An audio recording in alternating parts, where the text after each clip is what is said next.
Hello everybody, this is Toys R Us, and for this special figure showcase we're going to be looking at one of my all-time favourite childhood toys.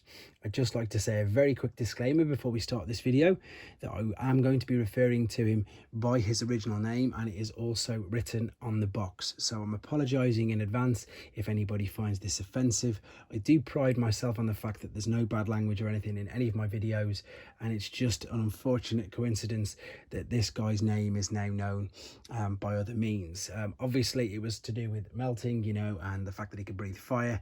But anyway, enough about that. I hope I don't insult anybody, and I hope you enjoyed the video and take it just as it is to look at the figure, because what we're going to do, we're going to have a look at him in both of his modes because he looks absolutely stunning.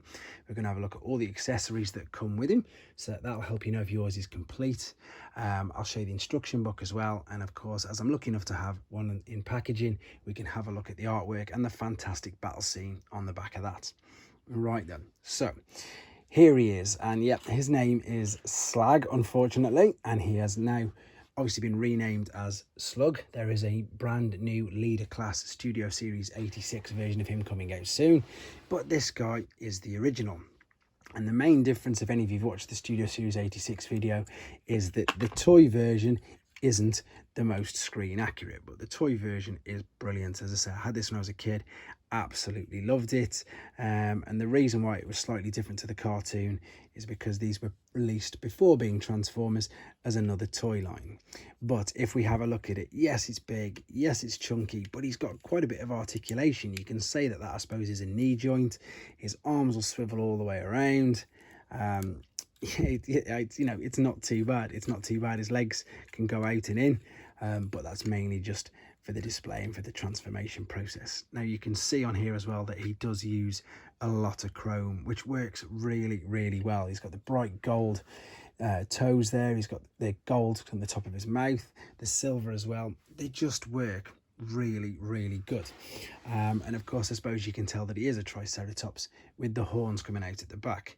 The other thing that made this guy cooler, or just as cool or maybe a bit cooler than the rest of the Dinobots, is he's the only one that can hold all of his weapons at the same time. So he's got his sword here, because if you remember, all the Dinobots have got three weapons. They've all got a sword, they've all got like a missile or a rocket launcher, and they've all got a gun.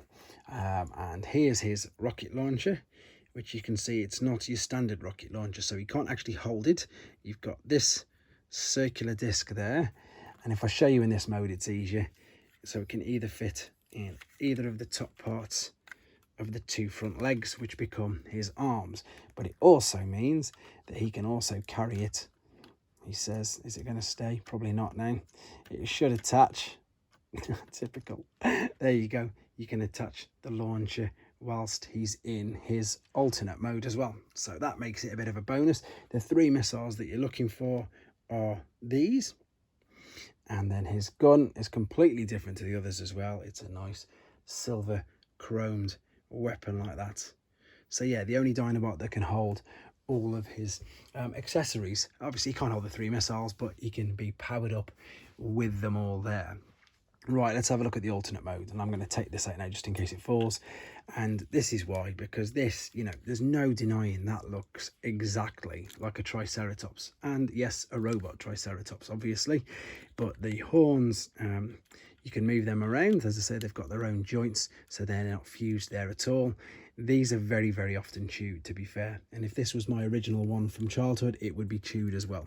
You can see you've got another great use of the chrome around there, which are obviously his spikes, and there's the gold chrome which double up as his toes and inside his tail. Just stunning. You can even move the knee joints on him when he's in dinosaur mode. Now these do click about, and yeah, this is really, really stiff joints. This one I don't think has been played with at all, and I think it looks really, really good. I'm sure you'll agree. Nice and stunning. On the underside, there's obviously, whoa, that moves now. You can pretty much tell it's a robot, but it doesn't matter, because when you're a kid, you just love it. I do anyway. Right, let's have a look at the instruction book. So because we're 85, we're not full colour. We're black and white with the red tint because it's an Autobot. And let's just move him out of the way so we can have a look at the box. This one's just a loose one inside there, but there we go. Here is the artwork and it looks stunning. So this is more, as I say, a Diaclone, I think, toy accurate, because you've got the silver horns there and you've got the difference around the headpiece. But then interestingly enough, in the actual figure, and I'm sure you've seen and they referred to this as well, they've gone the red face. Now this is actually a Canadian variant, but the new figure, the new Studio Series 86, is going to have the red face, which is of course more cartoon accurate. If we spin it round at the back, we've got the lovely 85 battle scene, which has the Dinobots, Jetfire, Shockwave, and the infamous red track sitting in there as well.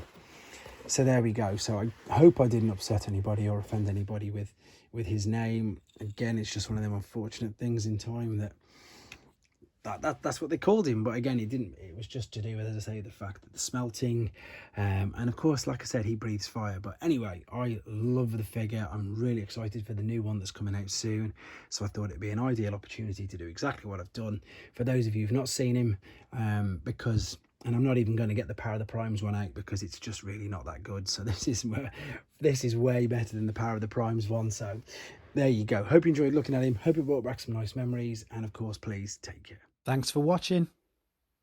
Like and comment. And don't forget to subscribe.